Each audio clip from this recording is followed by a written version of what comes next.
నమస్తే welcome to Navodayam news. నేను శ్రీకాంత్. సిక్కోలు సింహం లోక్సభ స్పీకర్ కాబోతున్నారా లేక కేంద్ర మంత్రి అవుతారా?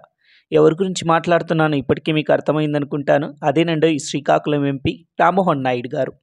ఏపీ ఎన్నికల సమరంలో ఆంధ్ర ప్రజలు అఖండ విజయాన్ని టీడీపీ పార్టీకి అందించారు.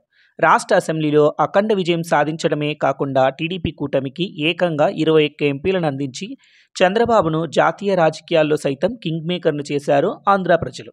చివరకు మోదీని మూడవసారి ప్రధానమంత్రి చేయడంలో తెలుగు ప్రజలు కీలక పాత్ర పోషించారని చెప్పొచ్చు. ఎన్డీఏ ప్రభుత్వంలో టీడీపీ పార్టీ చాలా కీలకంగా మారింది. ప్రస్తుతం చంద్రబాబు మళ్లీ జాతీయ రాజకీయాల్లో చక్రం తిప్పుతున్నారు. 9వ తారీఖు మోదీ మూడవసారి ప్రధానమంత్రిగా బాధ్యతలు చేపట్టబోతున్నారు. తన మంత్రివర్గంలో ఈసారి టీడీపీ పార్టీకి కీలక పదవులు ఇవ్వబోతున్నారు. అలాగే పార్లమెంటు స్పీకర్ పదవి కోసం గట్టిగా పట్టుపడుతుంది టీడీపీ పార్టీ. మరి లోక్సభ స్పీకర్ అయ్యే అదృష్టం టీడీపీలో రామ్మోహన్ నాయుడికే ఉందని అందరి అభిప్రాయం.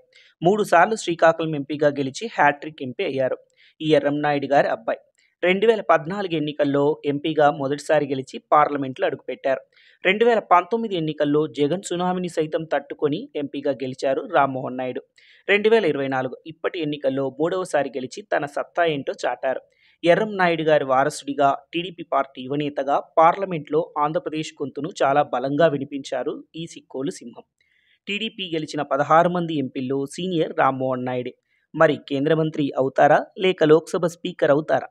యువనేతకు చంద్రబాబు ఏం పదవి ఇవ్వబోతున్నారు తెలియాలంటే 2 రోజులు ఆగాల్సిందే. మరి మీకు ఈ వీడియో నచ్చినట్లయితే లైక్ చేయండి, షేర్ చేయండి, సబ్స్క్రైబ్ చేయండి.